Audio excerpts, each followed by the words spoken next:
श्रीमन्महागणाधिपतये नमः। सजयति सिन्दूरवदनो देवो यत्पादपङ्कजस्मरणं वासरमणिर्वत्तमसा राशि नाशयति विघ्नानां। श्रीसरस्वत्यै नमः। नमस्ते शारदे देवी सरस्वतीमतिप्रदे वसत्वं मम जिह्वाग्रे सर्वविद्याप्रदा भव। ॐ नमो भगवते वासुदेवाय। श्रीकृष्ण गोविन्द हरे मुरारी। हे नाथ नारायण वासुदेव प्रद्युम्न दामोदर विश्वनाथ मुकुन्द विष्णोर्भगवन् नमस्ते। श्री गुरुदेव दत्तात्रेयाय नमः। कृते जनार्दनो देवश्रितायां रघुनन्दनः द्वापारे रामकृष्णौ च कलौ श्रीपादवल्लभः। श्री श्रीगुरवे नमः। हृदयान्तरी वसेतु श्रीगुरुमाऊली वरदहस्तधर मम श्री तव प्रेमलाभो जन्म जन्मान्तरी उद्धारावे कृपाळ्वा श्रीहरिराया। श्रीमद्भागवत महापुराण द्वितीय स्कंद अथ नवमोऽध्यायः। ब्रह्मदेवाचे भगवद्धाम दर्शन आणि त्यांना भगवंतांच्या द्वारा चतुश्लोकी भागवताचा उपदेश। श्री शुक म्हणाले, परीक्षिता, जसे स्वप्नात पाहिलेल्या पदार्थाशी पाहणाऱ्याचा संबंध नसतो, तसेच देहाहून वेगळ्या अशा ज्ञानस्वरूप आत्म्याचा स्वतःच्या मायेखेरीज दृश्य पदार्थांबरोबर काहीही संबंध नसतो। विविध रूपे धारण केलेल्या मायेच्या कारणाने तो पुरुषही विविध रूपांचा भासतो। जेव्हा तो त्या गुणात रममाण होतो तेव्हा हा मी आहे आणि हे माझे आहे असे मानू लागतो। परंतु जेव्हा काल आणि माया या दोन्हींच्या पलीकडे जाऊन आपल्या अनंत स्वरूपात मोहरहित होऊन रममाण होतो तेव्हा मी माझे हा भाव सोडून तो पूर्ण उदासीन होतो। ब्रह्मदेवाच्या निष्कपट तपस्येने प्रसन्न होऊन भगवंतांनी त्याला आपल्या रूपाचे दर्शन करविले आणि आत्मतत्वाचे ज्ञान होण्यासाठी ज्या परम सत्य वस्तूचा उपदेश केला तोच मी आता तुला सांगतो। तिन्ही लोकांचे परम गुरु आदिदेव ब्रह्मदेव आपल्या जन्मस्थानी कमळावर बसून सृष्टी रचना करण्याच्या इच्छेने विचार करू लागले, परंतु ज्या ज्ञानदृष्टीने सृष्टी निर्मिती खात्रीने होऊ शकेल ती दृष्टी त्यांना प्राप्त झाली नाही। हे राजा, एक दिवस ते प्रभू असा विचार करीत बसले असता प्रलय काळच्या समुद्रात त्यांनी व्यंजनातील 16वे आणि 21वे अक्षर त आणि प तप तप तप कर अशा प्रकारे 2 वेळा ऐकले। महात्मे लोक या तपालाच अधनांचे धन मानतात। हे ऐकून ब्रह्मदेवांनी हे शब्द उच्चारणाऱ्याला पाहण्याच्या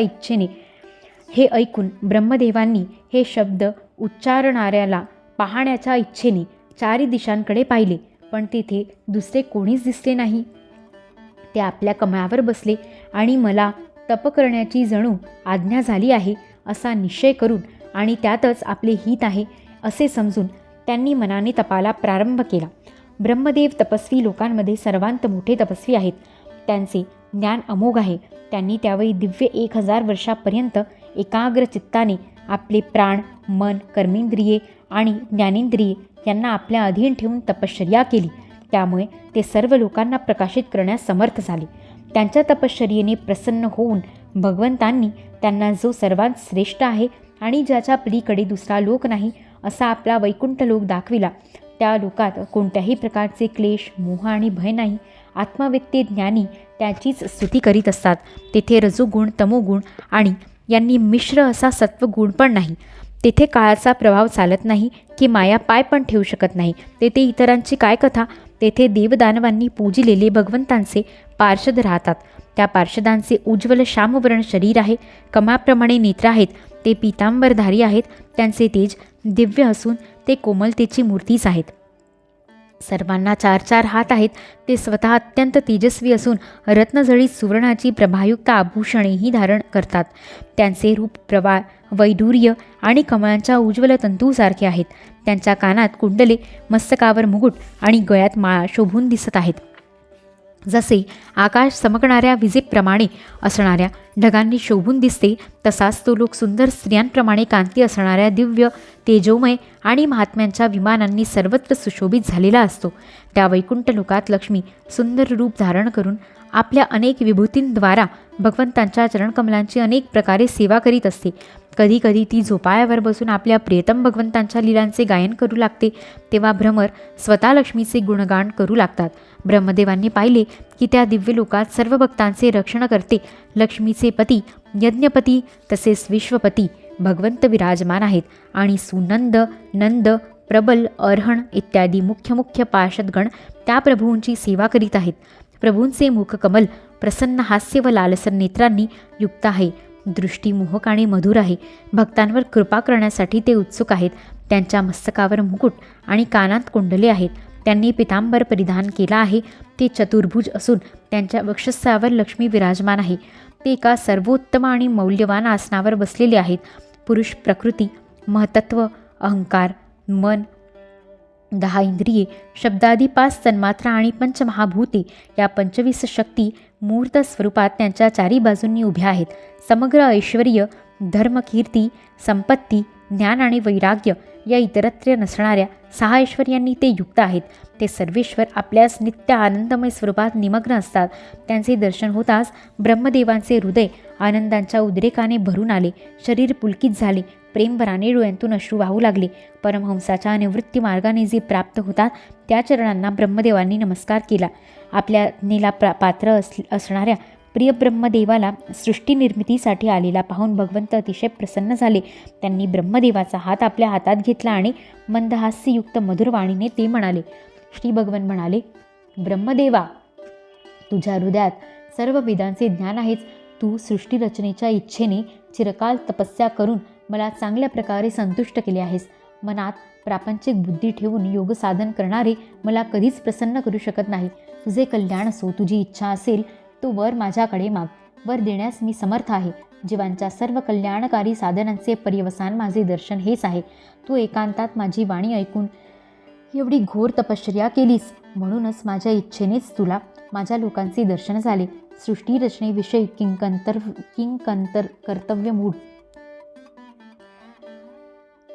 रचनेविषयी कर्तव्यमूढ झालेल्या तुला तप करण्याची मी आज्ञा केली. कारण हे निष्पाप ब्रह्मदेवा, तप हे माझे हृदय आहे आणि मी स्वतः तपाचा आत्मा आहे. मी तपानेच या सृष्टीची उत्पत्ती करतो, तपानेच तिचे धारण पोषण करतो आणि पुन्हा तपानेच या सृष्टीला विलीन करतो. तप ही माझी एक श्रेष्ठ शक्ती आहे. ब्रह्मदेव म्हणाले, भगवन, आपण सर्व प्राण्यांच्या अंतःकरणात साक्षीरूपाने विराजमान असता. आपण आपल्या अप्रतिहत ज्ञानाने माझी इच्छा जाणता. हे नाथ, रूपरहित अशा आपल्या सगुण आणि निर्गुण अशा दोन्ही रूपांना मी जाणू शकेन, ही या याचकाची इच्छा आपण पूर्ण करा. आपण मायेचे स्वामी आहात. आपण केलेला संकल्प कधी व्यर्थ जात नाही. जसा कोळी आपल्या तोंडातून धागा काढून तो विणून त्यात क्रीडा करतो आणि पुन्हा तो आपल्यातच लीन करून घेतो, त्याप्रमाणे आपणही आपल्या मायेचा आश्रय घेऊन या विविध शक्ती संपन्न अशा जगताची उत्पत्ती, पालन आणि संहार करण्यासाठी आपण स्वतःच अनेक रूप घेता आणि क्रीडा करता. हे आपण कसे करता त्याचे मर्म मी जाणू शकेन, असे ज्ञान आपण मला द्या. आपण माझ्यावर अशी कृपा करा की मी तत्परतेने आपल्या आज्ञेचे पालन करू शकेन आणि सृष्टीची रचना करतेवेळी माझ्या कर्तेपणाच्या अभिमानाने मी बांधला जाणार नाही. प्रभो, आपण एखाद्या मित्रासारखा माझा मित्र म्हणून स्वीकार केला आहे, म्हणून मी जेव्हा सृष्टी रचना करण्याच्या रूपाने आपली सेवा करू लागेन आणि सावधानतेने पूर्वसृष्टीच्या गुणकर्मानुसार जीवांचे विभाजन करू लागेन, तेव्हा स्वतःला जन्मकर्मापासून स्वतंत्र मानण्याचा अभिमान मला होऊ नये. श्री भगवान म्हणाले, अनुभव, भक्ती आणि साधनांनी युक्त अशा अत्यंत गोपनीय ज्ञान मी तुला सांगतो आहे, ते तू ग्रहण कर. माझा जेवढा विस्तार आहे, माझे जे लक्षण आहे, माझी जितकी आणि जशी रूपे, गुण आणि लीला आहेत, त्यांच्या तत्वांचा तू माझ्या कृपेने योग्यरित्या अनुभव घे. सृष्टीच्या अगोदर केवळ मीच होतो. माझ्या व्यतिरिक्त स्थूल, सूक्ष्म किंवा या दोन्हींचे कारण अज्ञान तेही नव्हते. या सृष्टीच्या उत्पत्तीनंतर जे काही प्रतीत होत आहे तेही मीच आहे. तसेच प्रलयानंतर जे काही शिल्लक राहील तेही मीच असेन. ज्याप्रमाणे चंद्र एक असूनही दृष्टी दोषाने 2 चंद्रांचा भास होतो, त्याप्रमाणे दुसरी कोणतीही वस्तू नसूनही परमात्म्याच्या ठिकाणी तिचा भास होतो, किंवा ज्याप्रमाणे नक्षत्रांत राहू असून तो दिसत नाही, त्याप्रमाणे आत्मा असून त्याची प्रतीती येत नाही, ती माझी माया समज. प्राण्यांच्या पंचमहाभूत रचित लहान मोठ्या शरीरात आकाशादी पंचमहाभूते, ती शरीरे त्यांचे कार्य असल्याने त्यांच्यात प्रवेश करतात असे वाटते, पण सुरुवातीपासूनच त्या ठिकाणी कारण रूपाने ती असल्या कारणाने प्रवेश करीतही नाहीत. हे जसे तसेच त्या प्राण्यांच्या शरीराच्या दृष्टीने मी त्यांच्यामध्ये आत्म्याच्या रूपाने प्रवेश केला आहे असे वाटते, पण आत्मदृष्टीने पाहता माझ्या व्यतिरिक्त दुसरी कोणतीच वस्तू नसल्याने त्यांच्यामध्ये माझा प्रवेश झालेलाही नाही. जे सर्व ठिकाणी सदोदित असते तेच आत्मतत्व होय. हेच तत्व जिज्ञासू माणसाने अन्वय व्यतिरेकाने जाणावे. ब्रह्मदेवा, तू अविचल समाधीने या सिद्धांतावर पूर्ण निष्ठा ठेव. यामुळे कोणत्याही कल्पामध्ये तुला कधीही मोह होणार नाही. श्री शुक म्हणाले, लोकपितामह ब्रह्मदेवाला अशा प्रकारे उपदेश करून ज्यांना जन्म नाही अशा भगवंतांनी ब्रह्मदेवाच्या देखत आपले रूप अदृश्य केले. सर्वभूत स्वरूप ब्रह्मदेवाने भगवंतांनी आपले इंद्रियांना दिसणारे स्वरूप अदृश्य केल्याचे पाहिले, तेव्हा त्याने हात जोडून त्यांना नमस्कार केला आणि पहिल्या कल्पाप्रमाणेच या विश्वाची रचना केली. धर्मपती प्रजापती ब्रह्मदेवाने एकदा सर्व जनतेचे कल्याण व्हावे हा आपला स्वार्थ पूर्ण करण्याच्या हेतूने विधीपूर्वक यम आणि नियमांचे आचरण करण्यास सुरुवात केली. त्यावेळी ब्रह्मदेवाच्या पुत्रांपैकी सर्वांत अधिक प्रिय परमभक्त अशा देवर्षी नारदांनी मायापती भगवंतांच्या मायेचे तत्व जाणण्याच्या इच्छेने संयम, विनय आणि सौम्यता धारण करून ब्रह्मदेवाची सेवा केली आणि आपल्या सेवेने त्यांना संतुष्ट केले.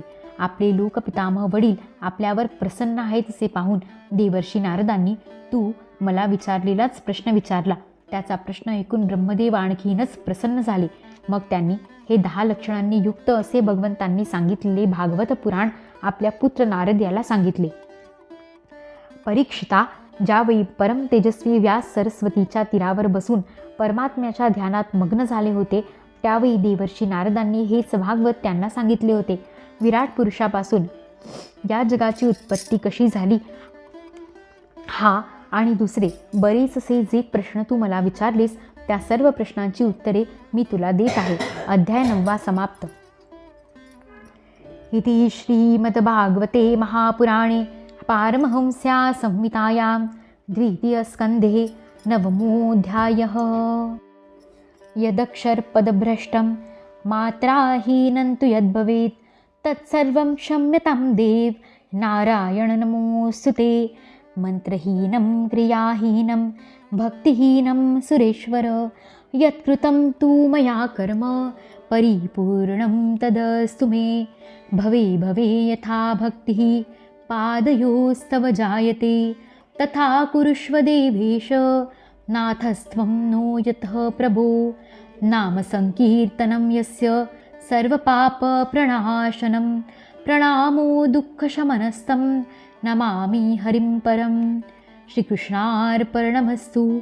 सदा अंतर्यासे नाम तुझे कळू दे मला सत्य कर्तव्य माझे. तुझ्या थोर कृपे पळू दूर माया क्षमा कर श्री सद्गुरुराया. क्षमस्वापराधं क्षमस्वापराधं क्षमस्वापराधं प्रभो क्लिन्न चित्तं. श्री सद्गुरु चरणारविंदार्पणमस्तु.